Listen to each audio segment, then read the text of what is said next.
Welcome to So Many Receipts. I'm Flo Michelle. And I'm Shelley Seddon. And we are two entertainment journos based in Sydney, Australia, who love to analyse and talk about all things reality, TV and pop culture. Each week on Receipt Roundup, we bring you our take on what's trending. This week on the show, the crazy Golden Bachelor backstory just got crazier, a new Real Housewives of Beverly Hills villain, a suspicious Salt Lake plane flight, and the drama of the Selling Sunset reunion. So kicking things off with the Golden Bachelor Australia, this Sunday, Bear declares his love for his apparent new girlfriend during the finale in South Africa. I think no one will be more relieved than that the Golden Bachelor is ending than Bear.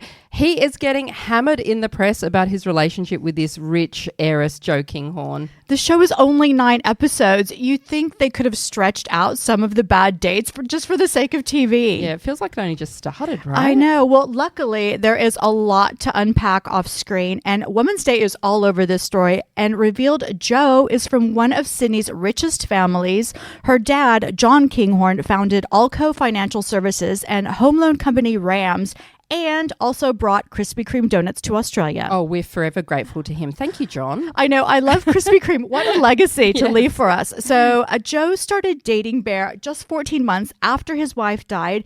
And within 4 months, they became so serious that Jo became stepmom to his 3 sons, who were 9, 7, and 5 at the time. Yeah, and Jo also hired a full-time nanny so she and Bear could travel.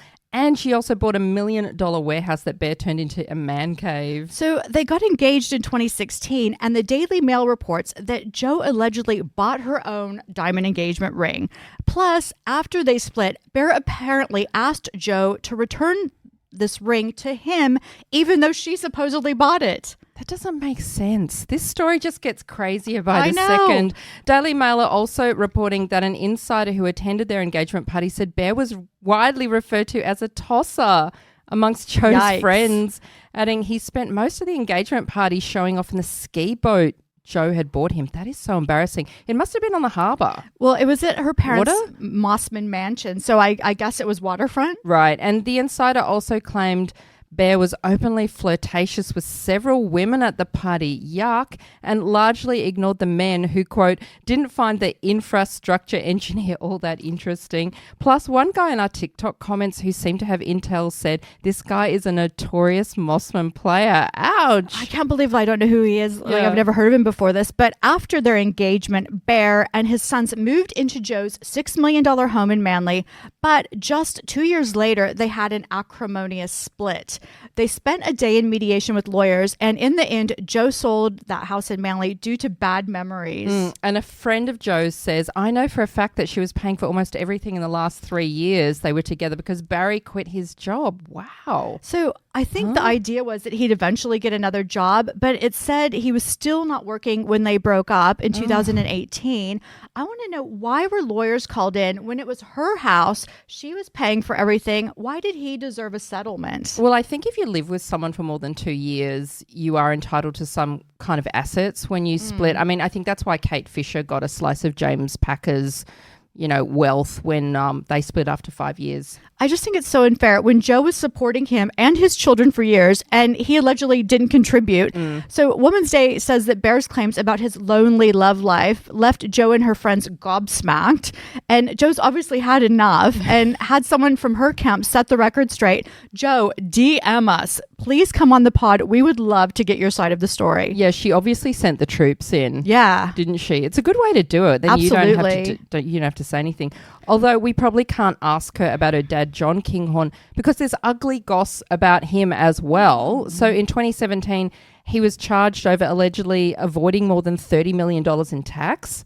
After an 8-year investigation. Wow. He was also involved in a donation scandal with Sydney MP Zali Steggall, and due to a later illness, those charges were discontinued and he did pass away in 2023. What a mess. So So I just need to say, I obviously have no problem with Bear dating people after his wife died. Yeah, that's okay. Yeah, but I think it's an issue when he misrepresents his situation. And when he was going to meet the families this week, he said, I haven't had to meet a family in 30 years. That is a lie. That's such a lie. And so we're both former PRs. Don't lie. It's too easy to find out the truth. Sydney is so small. Australia's too small. You will look like a giant dickhead when the truth comes out. I mean, why do people even go on these shows thinking that nothing's going to come out? Especially with this family. They were high profile Sydney society. Right. You know, anyway, on to the actual episode, which almost feels irrelevant considering what happened off screen.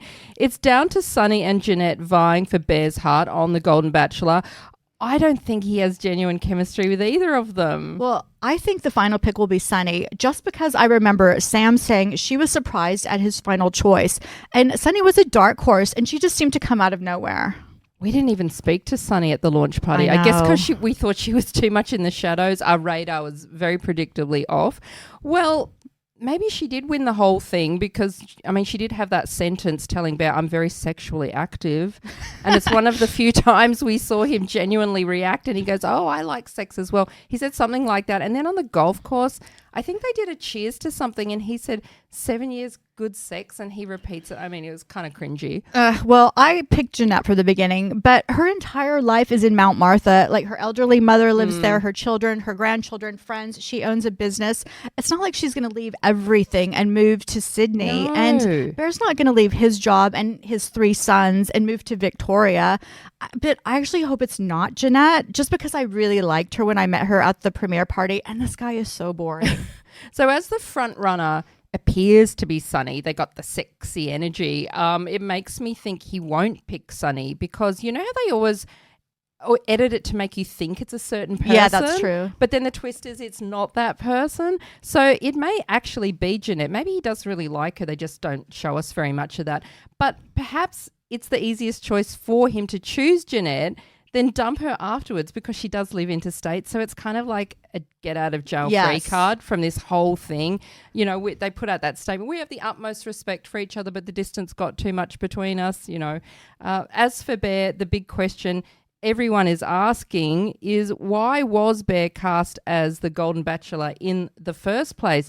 Because it doesn't sound like he applied. I'm thinking production probably remembered him from that A Current Affairs story he did years ago with his late wife when they raised money to buy them that home. So Bear says he was asked 3 times to do the show, and apparently he was one of 3 finalists. Producers chose another man first up, but then he pulled out and Bear became the backup. So all 3 of them tested with Sam Armitage, and Bear's chemistry with her was apparently what helped seal the deal. Yeah, and in terms of vetting, production most likely did the basics, like probably a quick Google search, police check, and since there was nothing negative at that point, he passed. But did they really dig into his dating history? Probably not. If they'd known about this long relationship with this heiress, Jo Kinghorn, would they have quizzed him about it? I mean, did they do that? Well, I think producers obviously didn't do a thorough background check because there is a lot of pesky baggage that messes with this, lonely, single father narrative. But ultimately, I think the responsibility really sat with Bear to consider how much of his past could resurface and, be problematic. And did they do a charisma check? Exactly. I'm not a pulse sure. check. Yeah. Proof of life. The sad thing is, though, at this age, there just aren't many single, eligible, squeaky clean, available men for women to date anyway in real life, right? And with this show, how many men would actually take months off to film a dating show and then go public? Yeah, well, if they ever do have like the Golden Bachelorette spinoff, it's like, where are they going to find 20 eligible men 20 in this age category? Like, surely they're going to have to age down. Right. Anyway, enough Bear talk. On to the new Real Housewives of Beverly Hills season. This show hasn't even started. It begins on December 4, but we're going to review the trailer anyway because everyone is talking about it. Well, first off, we see Kyle maybe finally coming out as bisexual, saying she could go either for Brad or Angelina. And really, if that's the bar we're using, pretty much everyone's bisexual, right? Yeah. So Dorit still has the shits with Kyle, thank God. And we have to mention her blink or you'll miss it trip to Australia. She was here for the Oaks Day Cup last week. I think she barely got any publicity. I feel maybe that was deliberate. Maybe Victoria Racing just paid her to be an influencer and post pics of the outfits. I mean, I'm not sure why they didn't want her to do any press. I mean, she did a boring Daily Telegraph article. I mean, maybe she didn't want to be associated with horse racing that much, even though she was here for the Oaks Day. Yeah, I just feel like the only real publicity she got was a Daily Mail story wondering why she was posting pictures with all of the Qantas crew and taking photos on the tarmac. And she was thanking Qantas for getting her to Australia. So I'm guessing they comped her flight in exchange for her posting content. Yeah, I'm not sure some of those stewards and stewardesses even knew who she was. For sure. And it really caused a backlash with people wondering why was she getting this special treatment? And we also had another Beverly Hills housewife in Australia. Boz was also in Sydney. Oh, really? Yes. Because every year her daughter picks this international destination for her birthday. Like, oh, gosh. How not spoiled at all. And so I saw them there at the Opera House, Taronga Zoo, and then they went to the Great Barrier Reef. Yeah, and in the trailer, we also see a rare flash of annoyance from Jennifer Tilly saying, this is why Garcelle left, because it's all about Sutton. Yes, and I thought it was funny because actually Garcelle recently invited Avi, Sutton's former assistant, to her film premiere, and she joked that she got Avi in the divorce. I would have loved to have heard their conversations. So Sutton fell out with Avi? Yes. Well, what about? I think she didn't pay him or something, allegedly, but Avi me. is gone. And there's, of course, the long-awaited return of Bravo queen Rachel Zoe. Oh, she's now single, a Rach without Raj. I don't know how that works. Yes. And we have Rachel lamenting how she wants a hot girl summer, but that it's not a hot girl summer at all. And I have to say, girl, that has been me for the last 5 years. I hope your husband's not listening today. And we also have to talk about Amanda Francis. Supposedly she's the show's new villain. She is this money manifestation coach. And she's already tangled up in a seriously strange story relating to Kyle. So Amanda's Bel Air home was recently broken into, which is the same house that Kyle once owned. Remember that she sold it to someone? It was this Amanda woman. So anyway. So in the trailer, Erica and Boz do say that they already feel something's off with Amanda. Well, there is, because back in March, 4 men and a pregnant woman allegedly broke into Amanda's house, taking jewelry and fake prop money. So let me explain. And they, a security guard spotted them and they just fled. So there's this news clip about this and it's so bizarre. So when he found them, they dropped all these fake $100 bills all over the street, and it made this thing go viral but it looks so staged. So weird. Then Amanda's statement flashes up in this report saying the money was from a shoot promoting my female empowerment business, and by the way, this is what it's all about. Blah blah blah. The reporter also says neighbors told him Amanda's partner Eddie usually texts their WhatsApp group about anything major happening on the street, but this time he never mentioned his own burglary. What? I think she actually set it up for both a business PR stunt and maybe a storyline to talk about later on the show. It's so weird. So Amanda started filming with Bravo 3 months later. So I do wonder if she'd already signed a contract to be on the show when this thing happened. And also, I have to say, there is way too many Eddies paired with housewives. We've got Eddie Acefo, Tamara's husband. Tamara's husband, Eddie. And we've forgotten her already. And now this guy. It's like it's too confusing. He needs a nickname. Now, on to the final episode of Wife Swap Real Housewives Edition. So Bravo had scheduled Wendy Acefo's episode first, probably because they felt it was the strongest, and then they bumped it to last following her arrest. I did find it the most entertaining one. I thought it was okay. It's like I did get to know Wendy and her family better, but I do find it annoying. She always mentions that she has 4 degrees. Okay, maybe she'll get a 5th degree when she's serving her I feel like sentence. I'm in a makeshift Dave I and love Wendy Buster's. because she What's feels going on she's here? so above everyone with the 4 degrees, blah, blah. I kind of find her funny. So she swaps with a family in Florida who have 4 kids and no rules. And meanwhile, it is the opposite at Wendy's house in Potomac. I thought the kids were miserable. Yeah. They never laughed. They looked like they were being held hostage. The kids in the loosey-goosey family were at least having some fun. Well, that house creeped me out because I just felt like it was so dirty. I saw the bottom of one of the kids' white socks and it was black. But that's everyone's house with kids. Is you it? get used to the black socks. Oh, God. Well, they also had 5 cats, 2 chinchillas, a ferret, and some dogs. And I'm guessing the house also stank to high heaven, with animal hair everywhere. But that's everyone's house with animals as well. Oh, Come God. over to my house when it's vacuum day with my dog's hair. Oh, God. But didn't you think it was weird that the poor dad worked from home in the laundry room? Yes, I did. So that was weird. But he also did laundry while working as some kind of finance bro. And I get that the mom burned out, when they were in New York. But now she's gone too far the other way. The mom did no momming. I wonder what she thought when she watched it back and saw everyone continually saying how lazy she was. Yes. It was quite a large house. I was surprised there was no nook for a desk other than next to the detergent. Yeah. And there was no window either. That would be so awful when the spin dryer's going. Yeah, it's Florida. It's humid enough. Yes. So, I didn't get any sense that the Osefos lived this opulent life. And they just seemed really normal to me. But I thought it was probably the least interesting wife swap in the series. Well, I feel I know Wendy quite well because I've watched Potomac for a long time. And to me, she's not normal. And watching this just confirms that even more. Thinking about this fake burglary claim that she and Eddie did, because she's just so tightly wound up and she cares so much about appearances and having the perfect family and life and perfect job.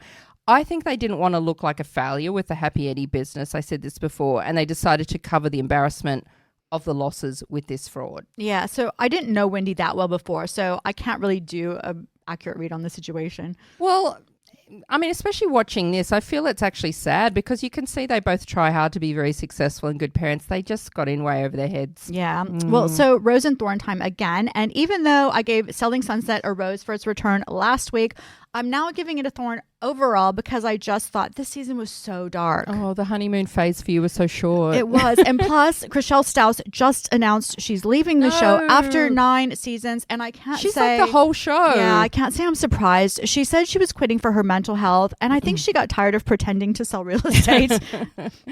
And she was actually attacked a lot on the reunion couch. She must have been thinking, just give me another fluffy show like The Traders US. Yes. And I also think that she has some personal things she wants to focus on because she talked about her fertility challenges and how her and G Flip have had to pivot regarding having a child. And Chriselle has desperately wanted a family ever since she's been on this show. Because she broke up with Jason because he didn't want kids, right? Yes, that's right. And Chriselle is 44 now. So this is obviously something that's been weighing on her. And G talked about raising their family in Australia, but Chriselle was hesitant because her friends and her career are in the US. But Chriselle, I promise you, if you come to Australia, you will have work or make money just being a celebrity. Yes, we are so desperate for actual celebrities and not influencers or old maths contestants.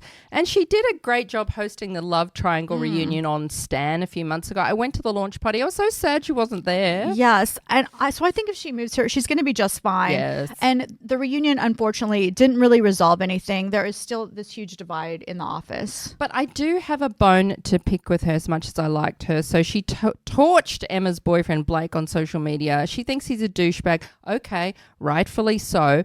But she did a post on Instagram where she basically claimed that Blake had certain political views, which he never admitted out loud to. And as a result, Emma ended up getting all this hate online, so much hate for going out with him. And Chriselle then defends herself saying, well, at that point we weren't friends, but the entire cast on the couch blasted her saying, yeah, but it was dangerous to say that in today's weird societal climate. I agree. I was surprised she put Emma in that position. Well, I can see both sides of it. Like Chriselle was just being honest about why their friendship ended, and Emma aligned herself with someone with these controversial views, even though she said herself she didn't necessarily agree with Blake, but she was always going to get backlash when viewers saw the episodes featuring Blake. But regardless, I think the show is going to have to change for season 10. The atmosphere is just so toxic. And I also predict Chelsea might go. Even though she's a good agent, I think it's the only way to keep Mary happy. Even though she has a lapsed real estate license. Anyway, yes. Let's gloss over that. I find Chelsea kind of annoying. She kept trying to analyse everything instead of just letting people talk. And at one point they did capture Brie muttering, who does she think she is, Dr. Phil? Yes. And we also met the cast for season 4 of Selling the OC, which drops this week. 5 agents left the show after last season. It's crazy. And like Selling Sunset, these OC agents look nothing like actual agents. California real estate, it's obviously the place that models go to retire and to, actresses, right? yes. Yes, they were so tall and skinny and, Instagrammy looking. And does the twin Brett never say anything. He didn't say a single word, not one word. Really interesting. Well, yeah, Jason is an exec producer on the show, so he usually does do the talking for the both of them. Okay. Anyway, on to the Real Housewives of Salt Lake City. And I can't believe I'm saying this, but I am giving the latest episode a thorn. There is something not right about this argument on the plane home from the below deck trip. I was even thinking perhaps the entire story was made up and maybe the whole cast are in on it. Did they rehearse it at the airport? I don't know. To me, it certainly seems very exaggerated, which makes me feel a bit cross because I don't think they need to manipulate anything. The show is strong without fake drama, if that's what's going on. So I don't think you can really make up this storyline like this, with so many people involved. So just to recap, Meredith apparently got wound up again at the airport when cameras were down about this TikTok Brittany mentioned about Seth allegedly having a mistress. And according to all of the women except Lisa, Meredith terrorized Brittany on the flight home, leaving her in a flood of tears. But the biggest red flag was Heather then going on Watch What Happens Live this week, saying production were also sitting with them, next to them in first class, but there was no phone footage. Yeah. Of any of it? What? I mean, producers are always filming the women on flights, so why didn't they? I smell a setup rat somewhere in this whole mess. Yeah, so the absence of any footage was also my first thought. Were there no other passengers or flight crew who might have whipped out a phone? So I think the title of this episode should have been Recollections May Vary, because we got several different versions of what happened. But I actually think the most reliable narrator is Mary. She's not one to exaggerate or try to bring someone down, and she also had the unenviable task of filming with Meredith after this debacle. She drew the short straw. Yes. I felt so sorry for her when I saw Meredith walk in. Yes, so she's trying to get to the bottom of things. I actually think Meredith probably popped like an Ambien or a Xanax, had a couple of drinks, and things just escalated. It was a medicated meltdown. Yeah. But maybe Mary is exaggerating because she said it was so loud that she could hear it from across the aisle, but then Heather also said on Watch What Happens that it wasn't that loud.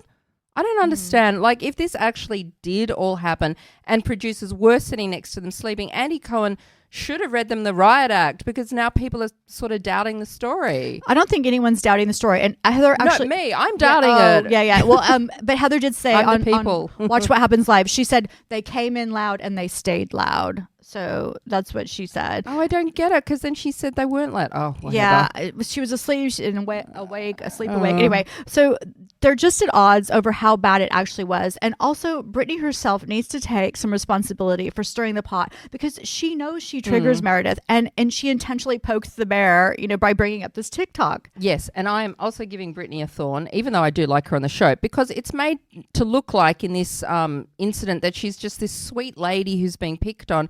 I saw a podcast grab with her daughter Olivia this week. Remember the daughter that lovely. Filmed with her in the bar?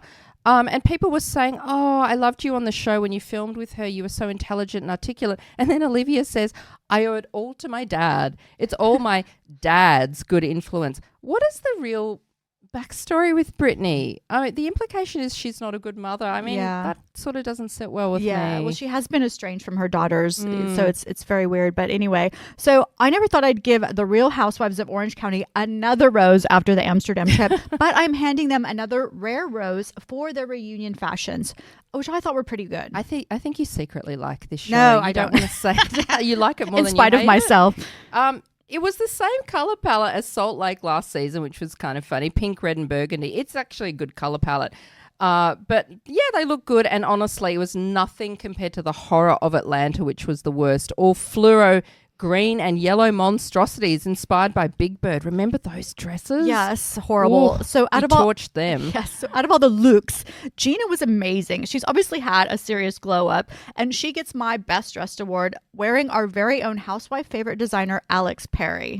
I mean, I've been watching Gina on OC for 7 years. I can't believe she's been on it that long. And this was the first time I didn't want to hide my eyes in embarrassment. She is usually such a frumpy fashion flop, but this dress was stunning. the color, the fit. She's lost weight. She's added extensions. I almost didn't recognize her. Yeah, I also thought Emily looked really good. She said she lost like 25 to 30 pounds, and I loved her hair extensions as well. And she was also wearing an Australian designer, Rebecca Valance. Well, this is why they looked so good. It was because the Aussie designers. Yes, the two best dress. I'm also giving some others a thumbs up. I thought Tamara with her darker hair, I thought she looked good in the pink. She looked good. Yeah, and Jen was fine, a bit meh. But I have to say, Heather Dubrow gets a special shout out because her dress was $59.97. Yes, Moneybags Dubrow wore a dress from Amazon.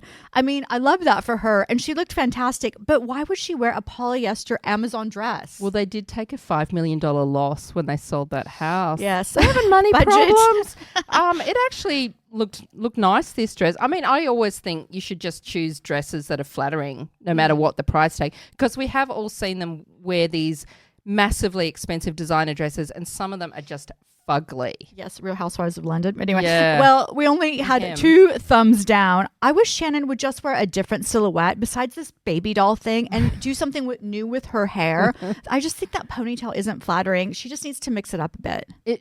It looked boxy on her, and I just don't think you should do a high ponytail when you're 61. It just doesn't look right. Yeah, and the award for worst dressed goes to Gretchen. Oh, that pink corset contraption, I just can't. She dresses like a toddler with all of the pink and the bows and the bedazzling. It was like Showgirl meets Bonnie Blue meets Barbie doll hooker. I actually think it kind of would have been funny for a naughty fancy dress party, but here she just looked like she belonged to the circus. Yeah, and so the reunion also marked the return of Katie. She seems pissed, and she's actually really pissed that she missed the Amsterdam trip and didn't get a paycheck for the last half of the season. And they didn't really talk much about the issues they had with her either. I don't know, maybe there's more to come. Yes, and everyone is wondering why Jen got the first chair position next to Andy opposite Tamara. Why? She had no storyline all season. Well, actually, the position should have been taken up by Katie because she was such a huge player this season. But she was instead shoved down 4th on the left. I mean, these positions are obviously very political. We will continue to discuss the reunion more. Unfortunately for you, Shell, it is in 3 parts. And Jen can't remember anything. Why has she got the first chair? I don't understand. She needs cue cards or something. I'm handing out a rose this week for the new Netflix true crime doco, Eileen, Queen of the Serial Killers. It is about the infamous Eileen Wuornos, the Florida woman executed in 2002 for killing 7 men in the late 80s, all of whom had hired her as a sex worker. So when I first saw this pop up, I thought, what could possibly be new about this story? But it did change my perspective a little, even enough for me to give it a rose. Most of us know Eileen's story from the 2003 movie Monster with Charlize Theron's Oscar-winning performance. I loved Charlize in that. She was so good. So I never really got into that film or Eileen's case, though I am more curious now because Sarah Paulson just said she's playing Eileen in Ryan Murphy's upcoming Monster season. So the movie Monster focused on the murders and Eileen's volatile relationship with her girlfriend Tyria Moore. But this documentary looks more at Eileen's life after she was locked up, and that's where it gets interesting. She's no longer this angry, broken woman we saw in Monster. Instead, she's chirpy, actually. She's resigned to her fate on death row. She's a born-again Christian. A lot of the footage comes from the Australian filmmaker Jasmine Hurst. So this woman wrote to Eileen for a few years, and then she flew to visit her. She filmed an interview with her. And when we see her visit Eileen just lit up, big crooked teeth, bright smile. It sort of messed with my head because I actually started to like her, and I had to keep reminding myself, don't like her too much. She did murder 7 people. I found the visit footage pretty intriguing. Well, I just thought this doco was a mess. If you're coming into it with limited knowledge, it is just this mishmash thrown together. I didn't know if it was this Jasmine's film or not. And then it switched up to Eileen's trial and some old Dateline footage. And there was B-roll footage that was supposed to be her from her childhood and, her lesbian relationship. But it's actually old archival footage of other people. It wasn't even Eileen. It was just so confusing. It was a little confusing. It was also interesting to hear new revelations as well, like how Eileen had a baby at 14, gave him up for adoption. I didn't know that. And then while in prison, she herself was adopted by a woman named Arlene Prowl, who actually wasn't much older than her. So Arlene became her biggest supporter. And then there was also hints that maybe Eileen wasn't given a fair trial. So I didn't understand how someone could adopt a 35-year-old woman. Again, so confusing. I just wanted more context. Like her horrific childhood, it's only briefly mentioned. She lived with her religious grandparents. Her grandmother died. She ran away from home. But what happened to Eileen's baby? And what's the truth about that disturbing rumor involving her having a sexual relationship with her brother? The film just sidesteps a lot of this. I think that was all skimmed over because I also read that the supposed father of the baby was actually a friend of the grandfather's who maybe had abused her. There's obviously a lot more to her story, but a lot of this now can't be proven. So I guess they didn't want to go there. They didn't try to go there with all of that. Yeah, and so they had these voice-only interviews that also left me confused because it's just never clear which interviews were new or which are archival. I do agree they should have just done traditional face-to-camera interviews. We also said this about The Perfect Neighbour. Remember, I'm just not a fan of these new doco techniques. I guess filmmakers are trying to do something different, but kind of stay traditional. I think it just kind of makes it more. It makes it more clear. Anyway, if you are into true crime and want something that's a bit different to the usual crime doco, Eileen, Queen of the Serial Killers, it's worth a watch. So that's it for this week. Thanks for listening. I'm Shelley Sutton. And I'm Fleur Michelle. Join us next week for So Many Receipts.